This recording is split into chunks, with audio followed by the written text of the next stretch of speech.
로마서 12장 1절 보겠습니다.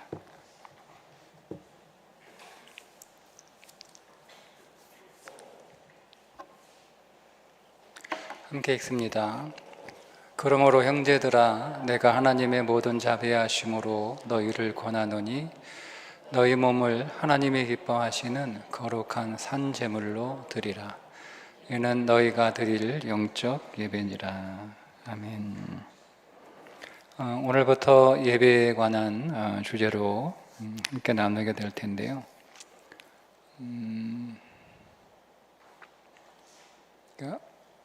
우리 교재는 구약 시대의 제사가 한 챕터로 되어 있어서 그 안에 예배의 종류가 있죠. 번제, 또 소제, 속제제, 속건제, 화목제, 이렇게 5개의 예배로 구성을 했는데, 저도 처음에는 이 구약 시대의 제사 5가지의 예배를 다 오늘 다루려고 했다가 생각이 바뀌어서 4번에 걸쳐서 오늘은 번제, 다음 주 소제, 그 다음 주 속제제와 속건제, 그리고 그 다음 주 화목제, 구약 시대의 제사를 한 번에 다루지 않고 4번에 나눠서 다루려고 합니다. 예배는 여러분들이 교회를 다닌 연수만큼 일주일에 한 번 드렸다고 하면 1년에 52번 최소 그렇게 예배를 드리셨을 텐데 10년이면 520번 예배를 드리셨을 거 아니에요? 그럼에도 불구하고 예배는 매번 어렵고 예배는 갈수록 어렵고 저에게는 그렇습니다. 얼마 전에 예배학을 전공한 서울신대 강의하고 있는 친구와 잠시 이제 앞으로의 예배는 어떻게 돼야 될까 이제 이렇게 대화를 하면서 저 자신의 예배를 좀 더 공부해야겠다. 더가 아니라 이제 더 많이 공부를 해야 되겠다. 그래서 앞으로 이 시대가 요구하는 영성적 예배가 어떤 예배가 되어야 되는지, 어떤 형태를 띄어야 되는지, 어떤 구성과 어떤 내용의 예배를 기획해야 되는지에 대해서 좀 더 공부가 필요하다, 뭐 이런 도전을 갖는 시간이 있었는데요. 그런데 아무리 예배의 형식이나 또 예배의 구조나 뭐 예배의 내용이나 뭐 이런 것들이 시대에 맞게 다시 세팅되어야 하는 것은 뭐 필요하지만, 그러나 본질은 사실은 구약에 나와 있는 5가지 예배 안에 다 담겨 있거든요. 그러니까 우리가 오늘 우리가 불렀던 찬양처럼 하나님은 오늘 우리의 마음의 중심을 보시는데, 그러면 그 마음의 중심을 보시는 그 하나님이 찾으시는 예배자의 중심은 뭔가? 그건 결국 우리는 성경 안에서 찾을 수밖에 없고, 그 성경 안에서 우리에게 예배를 어떻게 가르치느냐를 우리가 볼 수밖에 없습니다. 그래서 제가 한 번에 다 다루지 않고 4번에 좀 나눠서,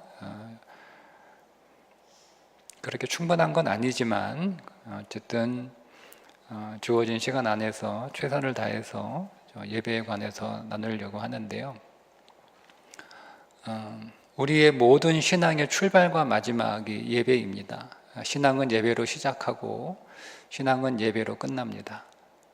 그리고 이 땅에서 우리가 행했던 모든 경건 중에 다 사라지는데 오직 하나 영원히 사라지지 않는 경건이 있다면 그건 예배입니다. 우리는 천국 가서 뭐 하냐? 우리 영원히 예배하는 예배자로 하나님을 예배하며 살아가는 것이 천국입니다. 그래서 천국의 모습을 보여주는 요한계시록 4장의 모습의 예배자들의 예배가 나오는 이유가 그것입니다.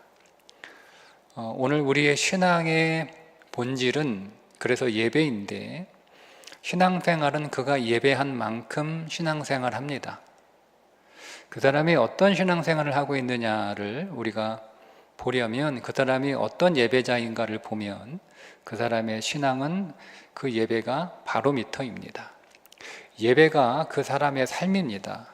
그 사람이 어떤 삶을 살고 있는지를 우리가 알려면, 그가 어떤 예배를 드리고 있는지를 우리가 보면 그 사람의 삶이 어떻게 될 것인지가 예측이 됩니다. 그만큼 예배는 우리 신앙에서 굉장히 중요한, 우리 신앙의 핵심 중에 핵심이기 때문에, 우리가 예배를 수백 번 드렸다 할지라도 우리는 예배 형식에 익숙한 자들이 아니고, 우리는 많은 예배를 드리고 그 예배가 반복될수록 우리는 어떤 사람이 되어야 하냐면 하나님이 찾는 예배자가 되어야 되는 거죠. 그런데 어떤 경우에는 우리가 예배를 드리면 드릴수록, 우리 안에 예배가 반복되면 반복될수록 하나님이 찾는 예배자에서 멀어지는 예배자가 될 수 있다는 사실을 여러분 경계하셔야 됩니다. 예배를 드리면 드릴수록 하나님이 찾는 예배자가 되는 게 아니라, 예배를 드리면 드릴수록 하나님이 찾는 예배자로부터 멀어질 수 있다라고 하는 사실을 여러분 염두에 두시고, 그렇게 되지 않도록 우리는 늘 하나님이 어떤 어떤 예배자를 찾으시고 원하시는지를 늘 우리가 묵상하고 기도하고 또 배우고 깨우치면서 하나님이 찾는 예배자로 여러분 그렇게 조성되셔야 됩니다. 오늘 그 첫 시간으로 번제, 구약의 제사, 모든 제사의 기본이고 본질이고 모든 예배의 출발이라고 할 수 있는 이 번제에 오늘 함께 나눌 텐데요. 번제는 하나님 앞에 제물을 하나도 남김없이 완전히 다 불태워버리는 제사를 번제라고 합니다. 다른 제사들은 제사를 드리는 사람과 제사를 집례하는 제사장들의 몫이 있어요. 그런데 번제는 그런 게 없습니다. 제사를 드리는 자도 제사를 집례하는 자들도 이 번제에는 그들이 취할 것이 하나도 없습니다. 그러니까 오로지 다 하나님 앞에 드리는 예배인데, 그래서 이 번제는 하나님 중심의 예배입니다. 그러면서 동시에 이 번제는 예배자가 어떤 사람이어야 되는지를 가르쳐주는 예배입니다. 그러니까 하나님 중심의 예배, 우리가 하나님께 초점이 맞춰진 예배를 드리려면 제일 먼저 내가 어떤 예배자가 되어야 할까? 그러니까 하나님은 우리들에게 어떤 예배자를 원하실까를 가르쳐주는 것이 번제입니다. 오늘 번제에 오늘 제가 4가지를 다룰 텐데, 그 4가지 내용을 통해서 이런 예배자가 하나님이 찾는 예배자구나. 성경이 우리들에게 가르쳐주고 있는 예배자의 기본적인 태도, 예배자의 기본적인 자세, 예배자의 기본적인 모습, 그게 이제 번제 안에 담겨 있다고 볼 수 있습니다. 이 4가지 요소가 우리 안에 다시 더 회복되고 더 견고하게 또 갖추어 졌으면 하는 마음으로 하나씩 다룰 텐데요. 먼저 번제는 제물이 준비가 돼야 되겠죠. 그런데 그 번제에 드려질 제물은, 모든 제물은 마찬가지인데 흠이 없는 제물이어야 됩니다. 여러분, 레위기 1장 3절에 보면 그 예물이 소의 번제이면 흠없는 수컷으로 회막문에서 여호와 앞에 기쁘게 받으시도록 드릴지니라. 그러니까 흠 없는 제물이잖아요.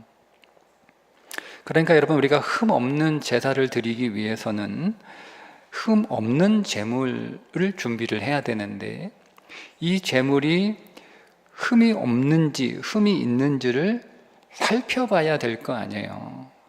그래서 하나님 앞에 드려지는 재물에 조금이라도 흠이 있으면 하나님 앞에 드릴 수 없는 재물이 되기 때문에 아주 세밀하게 아주 정성스럽게 재물의 흠 여부를 먼저 살펴보고 흠이 없는 재물로 준비를 해야 됩니다.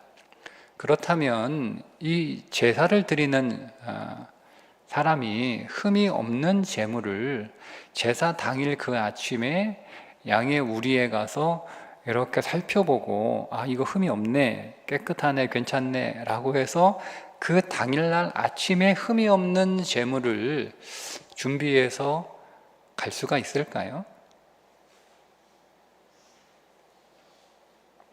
여러분, 만약에 당일날 아침에 자기 양의 우리에 가서 아니면 뭐 소든 흠이 없는 재물을 이렇게 찾는데 흠이 없는 재물이 없어요. 다 흠이 있는 거예요. 그럼 어떻게 해야 되죠?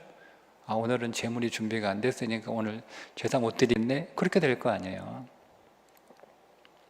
어디 가서 빌려옵니까? 그날 아침에? 어디 가서 사옵니까? 그러니까 흠이 없는 재물을 드리려면 당일날 흠이 없는 재물을 준비할 수 있는 게 아니고 그 전날, 적어도 그 전날부터, 아무리 늦어도 그 전날부터 흠이 없는 재물을 준비해 놔야 되는 거예요. 그래서 그 재물이 내가 제사를 드리러 가는 그 동안에, 준비된 그 순간부터 제사를 드리러 가는 그 동안에 흠이 생기지 않도록 잘 관리하고 준비하고 그렇게 해서 제사장에게로 가지고 가야 된단 말입니다. 그러니까 오늘 우리의 예배가 흠이 없는 예배가 되려면 주일날 아침에 일찍부터 서둘러서 준비하는 그런 준비가 아니고 적어도 토요일 저녁부터 예배가 준비되어야 한다는 거죠. 내일 입고 갈 옷부터 준비가 돼야 되는 거예요. 그러니까 우리가 토요일 저녁부터 하나님 앞에 다음 주일날 예배를 위해서 기도로 준비하고 예배로 준비하고, 우리가 토요일 저녁에 주보가 올라가잖아요. 내일 말씀은 뭔지, 내일 찬양은 뭔지 찾아보고, 그거를 예배 시간에 와가지고 다 그때 뭐 볼 필요 뭐 있어요? 그거 주보 보는 시간이 아니잖아요. 예배 시간은 주보 읽는 시간이 아니잖아요. 여러분, 예배 시간은 주보 읽는 시간이 아니에요. 주보 뒤적이는 시간이 예배 시간이 아니잖아요. 네. 그러니까 이미 토요일날 올려드리면 토요일날 본문과 찬송, 예배에 관한 것들을 미리 토요일날 보고 준비하셔야 그게 흠없는 예배를 드리는 예배자의 시작입니다. 그러니까 예배는 여러분들이 주일날 오전에 예배당에 들어오는 그 순간에 시작이 되는 게 아니고 이미 토요일 저녁부터 오늘 여러분의 예배는 시작되는 거죠. 기도로 준비하고 우리가 주일날 선포될 말씀의 구절이 무엇인지, 말씀의 제목이 무엇인지, 그리고 예배자들을 위해서 중보하며 그 찬양이 나에게 은혜의 찬양이 될 수 있도록, 그 선포되는 말씀이 내게 생명의 양식이 될 수 있도록, 우리가 주일날 성도들을 만나서 교제할 때 그 교제가 신령한 교제가 될 수 있도록, 내가 교회에서 사역으로 섬길 때 그 사역이 생명의 사역이 될 수 있도록 준비하셔야 되는 거예요. 그렇게 여러분 만약에 준비가 없이 밤늦도록 텔레비전 보고 뭐 사람 만나고 놀고 뭐 게임하고 모처럼 내일 출근 안 하니까 밤새 뭐 좀 하자. 여러분 이렇게 해서 아침에 늦게 일어나서 허겁지겁 제대로 준비도 안 된 채 복장도 그냥 대대로 적당히 뭐 그렇게 뭐 입고 예배 시간에 늦게 들어오고, 우리 교재는 헐레벌떡 숨가쁘게 뛰어들어와서 예배 시간에 늦어가지고 숨을 헐떡으며 예배를 드린다. 뭐 이거는 사실 옛날 교재니까 20년도 넘은 교재니까 사람들이 예배 늦었다고 헐레벌떡 뛰어오죠. 요즘은 헐레벌떡 뛰어온 사람 한 사람도 없어요. 다 느긋하게 들어와요. 그러니까 교재가 시대에 뒤떨어지는 거죠. 그런 준비 없이 드리는 예배, 흠이 있는 예배거든요.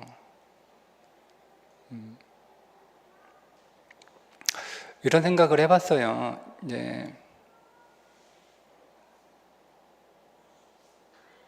여러분 누구 결혼식에 가면 뭐 남자는 저는 그렇게 신경 안 쓰는데, 결혼식에 가면, 하객으로 결혼식에 가면 여자분들은 하객으로 가는 결혼식인데도 입고 갈 옷을 신경 쓰지 않나요? 그죠? 청첩장 받는 그날부터 신경 써요. 뭐 입고 갈까? 아니, 내가 결혼식 하는 것도 아닌데 왜 신경 쓰죠? 여러분, 취업을 준비하는 사람이 면접을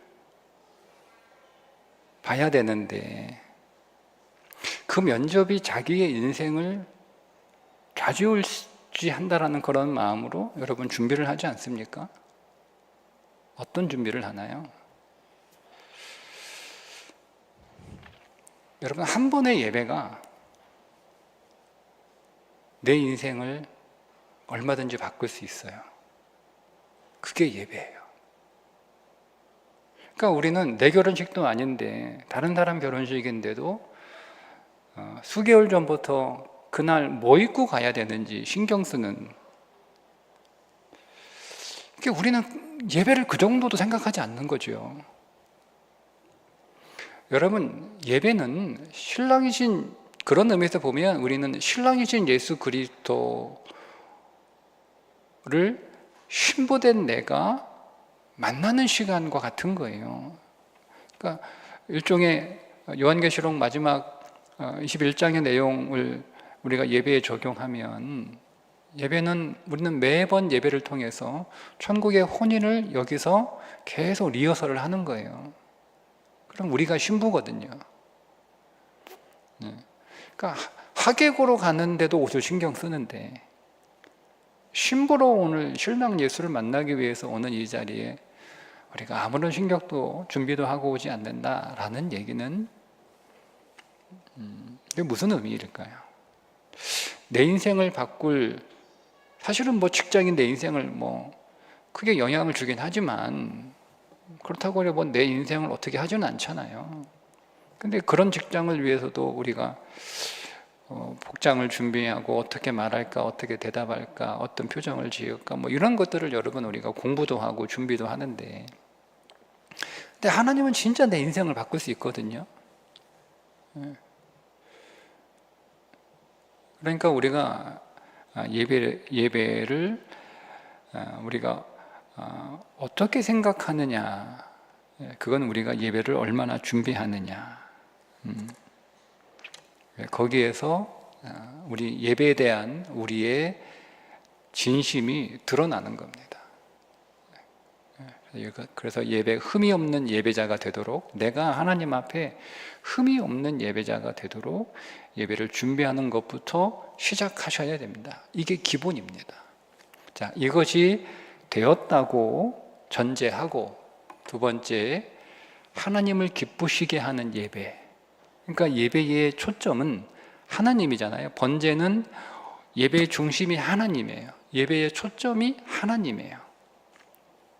그래서 레위기 1장 3절에 그 예물이 소의 번제이면 흠없는 수컷으로 회막문에서 여호와 앞에 기쁘게 받으시도록, 드릴지니라. 그러니까 내가 하나님 앞에 제물을 준비해서 제사를 드리는데 그 제사를 하나님이 기쁘게 받으셔야 되는 거예요. 그러니까 예배의 주체가 사람이 아니고 하나님이신 거죠. 그러니까 사람이 보기에 좋은 예배, 사람을 기쁘게 하는 예배, 그거는 종교 의식입니다. 예배는 그렇지 않아요. 예배는 언제나 하나님 보시기에 좋아야 되고 언제나 하나님이 기뻐하시는 예배가 되어야 됩니다. 그때 하나님이 기뻐하실 때 그 기쁨이 우리 가운데 부어져서 그 예배자가 그 예배를 마치고 돌아가면서 그 예배 가운데서 그리고 돌아가면서 그 기쁨을 충만히 채우고 돌아가는 거예요. 그러니까 여러분의 예배를 통해서 오늘 설교 좋은 설교 들었다. 오늘 좋은 찬양 들었다. 그런 강연이나 그런 음악 여러분 듣고 마치 어떤 강연이나 어떤 음악회에 가서 뭔가 좀 이렇게 기분이 좋아지는 그런 종류의 기쁨이 아니고 그런 종류의 만족이 아니고 하나님이 기쁘실 때 그 하나님의 기쁨이 우리 가운데 부어지는 것, 이게 창조의 그 원리거든요. 성부, 성자, 성령 하나님이 하나잖아요. 하나. 그 성부, 성자, 성령 삼위 하나님이 온전하게 하나가 될 때 그분들 안에 기쁨이 폭발합니다. 그런데 그 기쁨이 폭발하고 넘치니까 우리는 어떤 본성을 가지고 있냐면 내가 좋아하는 거, 내가 기뻐하는 거, 이거를 누군가 이렇게 나누고 싶어 하는 속성이 우리 안에 있죠. 예를 들자면, 여러분, 제가 지난주 이제 우리 구역신방, 이제 그래서 어느 한 식당에 가서 식사를 하는데 음식이 너무 맛있는 거예요. 제가 음식을 먹으면서 내내 제가 무슨 생각을 했겠어요? 네? 누구하고 같이 먹을까? 누구 데려와서 먹을까? 그 생각하고 먹었단 말이에요. 여러분도 그러시죠? 맛있는 식당에 가서 맛있는 음식 먹으면 같이 와서 먹을 사람이 생각이 나지 않습니까? 그죠? 그러니까 이게 하나님의 본성이 우리 안에 닮은 거거든요. 그러니까 우리 슬픔은요 계속 감추고 싶어하는 속성이 있고요. 기쁨은 계속 표현하고 싶은 속성이 우리 안에 있어요. 그래서 슬픔은 숨길 수 있는데요, 기쁨은 숨길 수 없어요. 기쁨을 숨길 수 있는 사람 보셨어요? 기쁨은 못 숨겨요. 슬픔은 다 숨길 수 있거든요. 안 슬픈 척, 괜찮은 척 하고 할 수 있는데요, 기쁨은 안 기쁜 척을 못 해요. 이게 본성이잖아요. 그러니까 그 하나님의 그 삼위 하나님의 그 기쁨이 막 이 폭포수처럼 넘쳐서 이 기쁨을 나눌 인격적인 존재를 지으신 게 사람이에요. 이게 창조란 말이에요. 왜 사람을 지었어요? 왜 사람을 지었어요? 하나님을 찬송하기 위해 우리를 지었다는 말이 무슨 얘기냐면, 여러분, 우리가 무슨 하나님이 여러분 우리의 노래를 듣고 싶어가지고 무슨 음악단 만드시려고 사람을 창조하신 게 아니고요. 사람이 기뻐야 하나님을 찬송할 거 아니에요. 그러니까 그 말을 돌려서 얘기하면 하나님의 기쁨을 나누어 주고 싶은 사람을 하나님이 만드신 거예요. 그게 창조의 목적이란 말이에요. 그걸 성경은 찬송이라는 단어로 바꿔서 설명을 한 거예요. 대상이 있어야 되는 거니까. 그러니까 왜 찬송하는 거예요? 기쁨이 어디서부터 왔어요? 하나님으로부터 왔잖아요. 우리가 살아가는 게 재미있어서 기쁜 게 아니고, 그래서 우리가 만들어낸 우리가 이룬 기쁨이 아니고 하나님이 우리에게 부어주신 그 기쁨을 받아서 우리가 너무 기쁘니까 그 기쁨을 부으신 하나님을 찬송한다라는 의미거든요. 그러니까 오늘 이것이 창조의 원리인 것처럼 예배도 동일한 거예요. 우리가 예배에서 예배 오늘 내가 너무 기뻐. 예배를 내가 너무 잘 드렸어. 설교자가 예배를 오늘 설교하고 내려가면 예배가 오늘 너무 잘 드린 거야. 그건 자기가 설교를 잘해가지고 기분이 좋으면 예배 잘못 드린 거예요.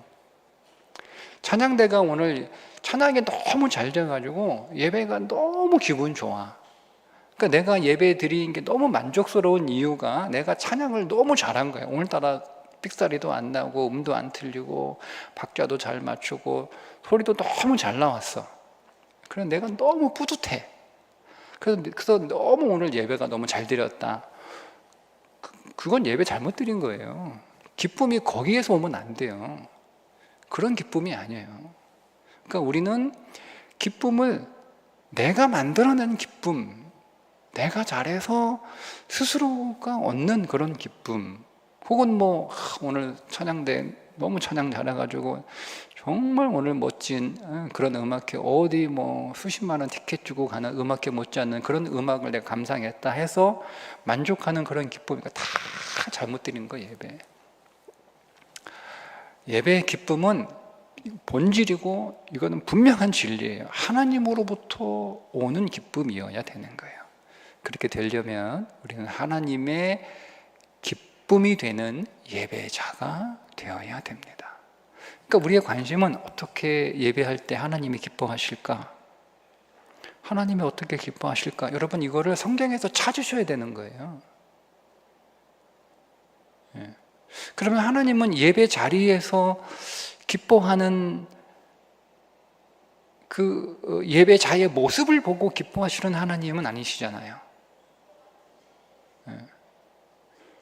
그러면 하나님은 내가 하나님 앞에 기쁨의 예배자가 오늘 너희 몸을 하나님이 기뻐하시는 산 제물로 드리라. 이거는 너희가 들 영적 예배다라고 말씀하신 그 구절처럼 우리가 주일날 모여서 드리는 이 예배가 하나님의 기쁨이 되는 예배가 되려면 내가 하나님께 기쁨이 되는 예배자가 되어야 되고, 하나님의 기쁨이 되는 예배자가 되려면 나의 삶이 하나님 앞에 기쁨을 드리는 삶이어야 된다는 거죠. 그러니까 이게 우리 안에 분명한 의식으로 있으면 오늘 내가 하나님 앞에 어떻게 살아야 그분에게 기쁨을 드릴까? 그러니까 여러분, 하나님이 오늘 우리들에게 하시는 두 가지 음성을 여러분 꼭 항상 점검하셔야 되는 거예요. 하나는 의심이 없이 나는 하나님의 사랑을 받는 자다. 이거는 불변의 진리. 내가 무슨 짓을 해도 나를 향한 하나님의 사랑은 절대 변하지 않아요. 이건 여러분 의심하시면 안 돼요. 두 번째, 나는 하나님의 기쁨이 되는 존재. 이거는 바뀌는 거예요. 이건 여러분의 하는 거에 따라 바뀌는 거예요. 그러니까 나를 향한 그분의 사랑은 변함이 없지만, 그러니까 사랑은 변하지 않는 거예요. 근데 나를 향한 그분의 기쁨은 바뀌는 거예요, 계속. 그러니까 하나님이 어떤 사람을 기뻐하시는가, 그 포인트를 여러분 말씀 안에서 계속 찾으셔서 그 하나님이 기뻐하는 그 삶을 내가 살아가도록 계속 여러분 우리가 신앙의 정진을 하는 것이 필요합니다. 그럴 때 오늘 우리의 예배가 정말 감동적인 예배가 되는 거예요. 여러분, 예배자가 매 순간마다 내가 하나님의 기쁨이 되는 존재, 내가 하나님의 기쁨이 되는 삶, 그걸 여러분 계속 자기 자신을 점검해. 내가 어디가 미흡하지? 어디가 부족하지? 어디가 잘못됐지? 여러분, 이거를 계속 점검하는, 그것을 우리가 계속 맞춰가는 거잖아요. 우리가 당장 매주 이렇게 완성될 수는 없는 거. 우리 계속 그렇게 맞춰가는, 그렇게 계속 완성되어 가는 그런 삶을 살아가는 사람이 여러분 예배를 드리게 될 때 그 예배가 정말 감동적인 예배가 되는 거죠. 하나님이 그 예배를 기뻐하신단 말이에요. 그때 그 하나님의 기쁨이 우리 가운데 부어지는, 그 예배자의 심령에 하나님의 그 기쁨이 부어질 때 그 예배자는 하나님으로부터 부어진 그 기쁨을 채우고 가는 거예요. 그래서 하나님이 기뻐하시는 예배에 초점을 맞추는 예배자. 세 번째, 하나님의 기쁨이 되려면 제일 먼저 중요한 게 우리 안에 죄 문제가 해결돼야 됩니다. 그래서 예배는 예배의 시작, 그러니까 예배 우리가 시작은 그래서 회개로 시작한다. 레위기 1장 4절에 보면 그는 번제물의 머리에 안수할지니 그를 위하여 기쁘게 받으심이 되어 그를 위하여 속죄가 될 것이라. 그러니까 번제물의 머리에 제사를 드린 사람이 손을 얹고 자기의 죄를 다 얘기하잖아요. 그 순간 내 죄가 이 제물, 그 짐승에게 다 전가가 되는 거예요. 그래서 그 짐승이 죽으면, 그 짐승을 잡으면 그 짐승이 내가 받아야 될 모든 마땅한 죄의 형벌을 대신 받아 죽는 거잖아요. 그걸 통해서 자신의 죄가 속함받았다라고 하는 것을 눈으로 확인하고 그때 하나님 앞에 진심으로 감사와 감격이, 왜? 내가 죽어야 되는데 대신 짐승이 죽음으로 내가 살아났잖아요. 그러니까 그 예배자는 하나님 앞에 정말 진정한 감사와 감격을 드리는 예배를 드릴 수 있는 거죠. 그래서 예배는 정확한 회개로부터 시작해야 됩니다. 제가 이제 이번 주 주일 아니면 한 주 더 설교를 할 텐데요. 회개입니다. 회개.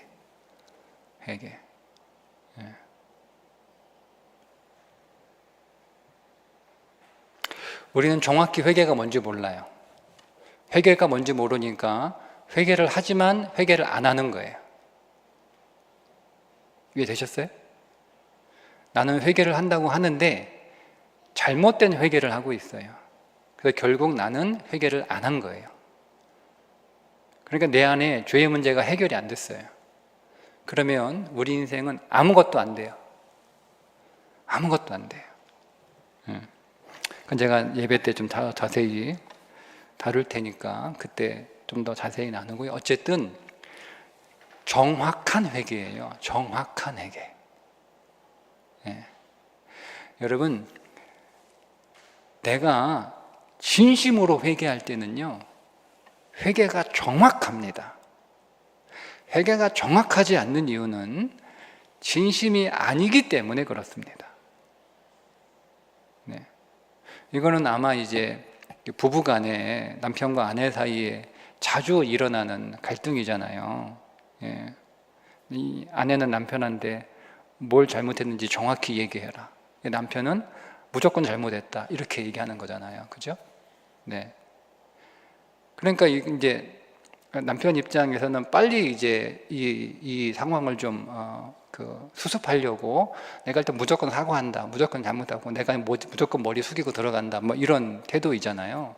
근데 이제 아내 입장에서는 저 사람이 그냥 이게 진심으로 하는 사과라면 정확하게 자기가 뭘 잘못했는지, 내가 왜 무엇 때문에 상처를 받았는지를 정확하게 모르면서 그냥 빨리 상황을 수습하려고 어쨌든 내가 무조건 잘못했어라고 하는 것이 그 아내들의 마음에는 썩 탐탁치가 않잖아요. 그렇죠? 네. 그러니까 우리가 그런 식으로 회개한다니까요, 하나님 앞에. 그러니까 자기의 죄를 정확하게 고백하지 않는다는 얘기는 사실은 자기가 잘못했다는 생각이 없다는 얘기예요. 없다는 얘기예요. 그러니까 내가 뭘 잘못했는지 잘 모르는데, 내가 잘못했다는 마음이 크지 않은데, 그 회개는 다 가짜니까요. 다 가짜란 말이에요. 다 거짓 회개예요. 거짓 회개예요. 근데 회개가 잘못됐는데 여러분 어떻게 용서가 있어요? 그 용서가 없으면 그 삶에 복은 갈 수 없는 거예요. 하나님의 복은 죄 문제가 해결돼야 그 복이 가는 거예요. 죄 문제가 해결되지 않은 상태에서 복은 갈 수 없어요. 그러니까 여러분, 회개는 너무너무 중요한 거예요. 그러니까 예배가 복이잖아요. 우리는 예배를 통해서 하늘의 신령한 복이 우리의 삶에 더 채워지는 거거든요. 그러면 여러분, 복이 우리 가운데 오려면 우리의 죄 문제가 끝나야 되는 거예요. 그러니까 우리가 하나님의 사랑에 관련된 죄는 이미 다 끝났단 말이에요. 근데 우리가 하나님의 기쁨이 되는 죄 문제는 아직 여전히 있단 말이에요. 그러면 여러분, 하나님의 기쁨이 되지 못한 이 죄 문제를 정확하게 하나님한테 분명하고 정확하게, 아주 정확하게 이렇게 하나님한테 고백하고, 그것이 얼마나 잘못되었는지에 대한 가슴 아픔과 탄식과 그 죄를 미워하는 마음과 하나님의 마음에 기쁨이 되지 못하는, 하나님을 불쾌하게 만든 자신의 행위에 대한 그런 어떤 탄식이 없는 그런 회개는요, 하나님의 기쁨의 문제가 해결되지 않아요. 그러니 복이 흘러올 수 없어요. 그래서 여러분, 내가 예배를 잘못 드려놓고 예배 드리고 나서 아무런 일도 일어나지 않으니까 예배가 아무런 소용없다라는 생각이 반복되는 거예요.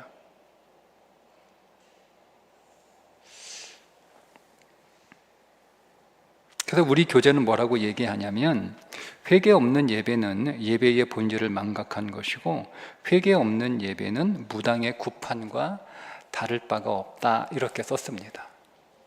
그러니까 여러분, 그런 예배는 좀 너무 지나친 표현이라고 생각하실 수도 있는데, 사실 여러분 맞는 말이에요.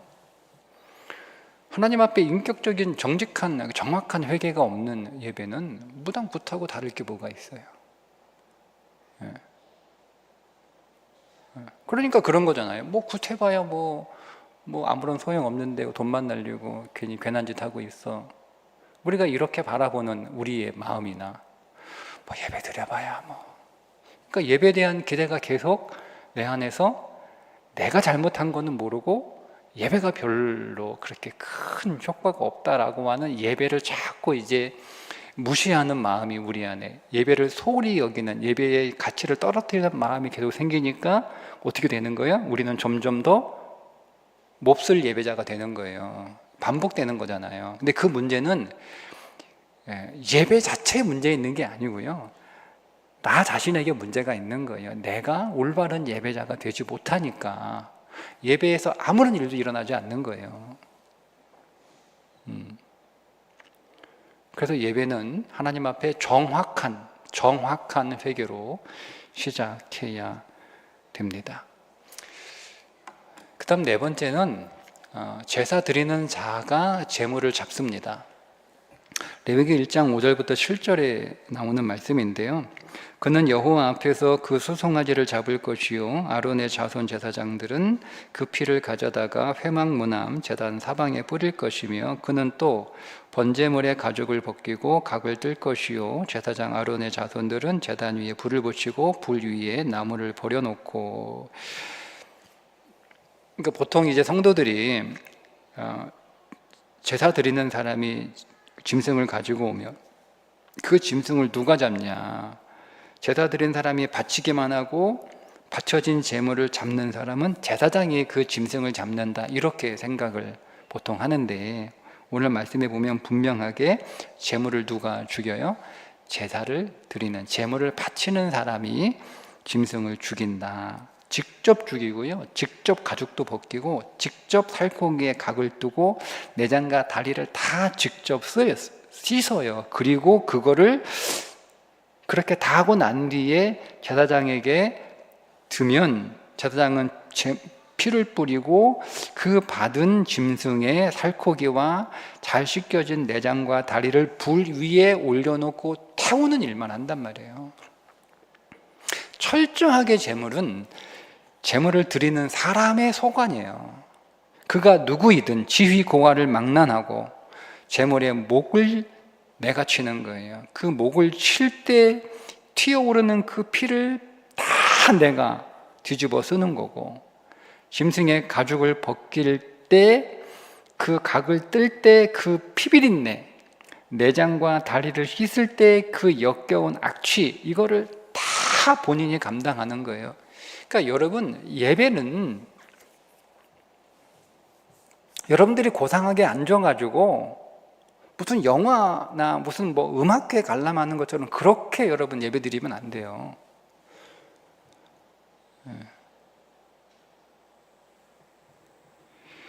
그런 피 튀기고 그 비린내 나고 그 악취를 다 감수하는 그 과정을 통해서 그 제사는 살아있는 제사가 될 수 있습니다.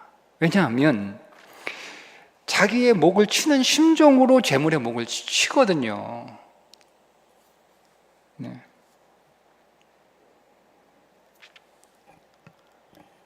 자기의 안팎을 하나님 앞에 온전히 바치는 마음으로 제물의 가죽을 벗기고 각을 두고 내장을 씻는단 말이에요. 내가 이제는 이 다리를 더 이상 나를 위해 쓰지 않고 하나님의 도구로 사용하리라라고 하는 그 다짐을 하면서 제물의 다리를 씻는단 말입니다. 그런 과정을 통해서 제사 드리는 자가 죽는 거예요. 철저하게 죽는 거예요. 그러니까 설교 감상하고 찬양 감상하고 그런 시간이 예배가 아니에요. 그러면 여러분 오늘 우리 예배가 얼마나 여러분 훼손됐는지 아시겠죠? 네. 그러니까 이게 회복이 돼야 되는 거예요. 이게 회복이 되고 나서 우리의 예배가 어떻게 사람들의 시대의 영성에 맞게 구성되어야 되는가를 고민해야 되는 거죠. 근데 그게 되지도 않는 상태에서 지금 젊은 청년들이 막 천주교 예배 몰려가가지고 막 사진 찍고 인스타에 올리고 그러니까 우리 예배도 그런 천주교처럼 그런 어떤 그 예식적 예배로 가야 되는 거 아닌가? 예배학자들이 그렇게 얘기를 하거든요. 동방정교회의 지금 이 21세기의 동방정교회의 예배 형태는 기원 후 4세기 때 예배 형태가 아직까지 하나도 변하지 않고 지금까지 드리고 있는데요. 거기로 미국의 20만이나 되는 젊은이들이 개신교회에서 동방종교회로 옮겨요. 예배 2시간 드리고요. 설교를 1시간 넘게 들어요. 그러면 우리도 그렇게 가야 되냐? 저는 생각하지 않아요. 그거는 그냥 시대에 맞는 그냥 문화 콘텐츠를 예배로 만들어야 되는 거 불과한 거예요. 본질이 되지 않으면 소용없어요. 다 쓸데없는 짓이에요. 네. 그래서 물론 저는 거기에 동의는 해요. 저도 그런 고민을 하는데요. 이 시대의 신앙의 답은 아날로그로 가는 거예요. 아날로그로. 그래서 고민을 좀 하고 있어요. 아날로그로 가는 거죠. 영상 이런 거 다 성경책 다 들고 와야 되고 성경책 가지고 오신 지 얼마나 됐어요? 언제부터인가 성경책 들고 오는 사람 없고 예배 시간에 성경책 찾는 사람 없어서 성경책 찾을 수는 있어요. 여기 계신 분 찾겠지만 성경책 찾을 줄 모르는 사람 30, 40대 셌어요. 엉뚱한 데 가서 찾아요. 몰라요. 그 내가 성경 목록가를 이제 한번 불러야겠다. 진짜요. 그래서 한번 성경 목록가 준비하세요. 성경 목록가 불러야 돼요.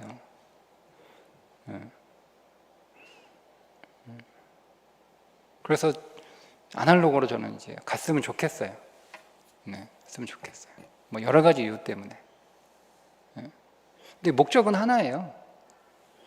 우리가 더 예배 본질에 집중하기 위해서. 우리가 예배 본질에 집중하지 못하도록 방해된, 제가 이제 이런 얘기 했는데요. 모든 시스템들은요, 유효기간이 있어요. 여러분, 우리의 유효기간이 있죠. 음식에 이런 유효기간이 있잖아요. 그죠? 먹는 거에. 그런 것처럼 모든 시스템에는 유효기간이 있어요. 그 기간이 끝나면 그거 버려야 되는 거예요. 그렇지 않고 늘 그렇게 해왔으니까 계속 그렇게 해야 돼. 유효기간이 끝났는데 안 버리고 늘 그렇게 해왔으니까 그렇게 해야 돼. 썩은 음식 먹는 거하고 똑같은 거예요. 다 탈납니다. 이게 제 기본적인 생각이에요. 그러니까 이런 시스템들이나 이런 구성들은요, 사실은 그렇게 본질은 아니니까. 정말 본질은 오늘 말씀드리는 것처럼 하나님이 번제를 통하여 어떤 예배자를 기다리시는가, 어떤 예배자를 하나님이 찾으시는가, 우리는 어떤 예배자가 되어야 되는가. 이게 오늘 제가 4가지 우리가 함께 나누었습니다. 이런 예배자가 하나님 앞에 예배할 때 그 예배가 살아있는 예배이고, 그 예배가 살아있을 때 그 예배자가 비로소 살아나는 거예요. 그 예배자가 예배를 통하여 살아나야 그 삶이 살아나는 거예요. 여러분, 예배자가 죽었는데 삶이 어떻게 살아나요? 이치에 안 맞는 거잖아요. 내가 죽었는데 내 삶이 어떻게 살아나요? 그러니까 내 삶이 살아나려면 내가 살아나야 되고, 내가 살아나려면 어디에서 살아나야 되는 거예요? 예배에서 살아나는 거예요. 그래서 예배가 중요한 거예요. 그래서 오늘 우리가 번제 잠깐 나누었습니다. 여러분, 그래서 우리는 예배에서 어떻게 죽을까? 이 고민을 하셔야 돼요. 내가 어떻게 죽을까? 설교를 통하여 어떻게 죽을까? 찬양을 통하여 어떻게 죽을까? 어떻게 죽을까? 이 고민을 하셔야 돼요. 어떻게 죽냐? 죽는 방법이 4가지예요. 그렇게 내가 죽을 때 그 예배를 통하여 내가 다시 살아나고, 그렇게 살아날 때 내 삶도 내 인생도 살아난다. 그렇게 오늘 저와 여러분이 살아나는 예배, 살아있는 예배자 될 수 있기를 주님의 이름으로 축복합니다. 기도하겠습니다. 하나님,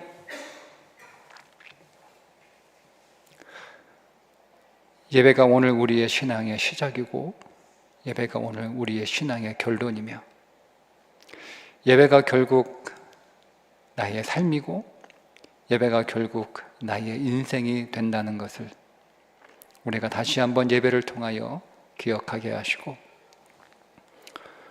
우리가 오늘 하나님이 찾는 예배자가 어떤 태도의 예배자인지 말씀을 통하여 확인했으니, 그렇게 하나님이 찾는 예배자로 다시 오늘 우리의 예배를 점검하게 하시고, 내가 과연 하나님이 찾는 예배자의 모습을 갖추고 있는지 더 점검하게 하셔서 하나님 중심의 예배를 잘 드리는 우리 교회 되게 하여 주옵소서. 이제는 우리 주 예수 그리스도의 은혜와 하나님 아버지의 극진하신 사랑과 성령님의 감화감동 교통 역사하심이, 하나님이 찾는 예배자, 영과 진리로 예배하는 그 한 사람 되기를 다시 한번 결단하며 소원하는 우리 모두들 머리 위에 이제부터 영원토록 함께 하시기를 간절히 축원하옵나이다. 아멘.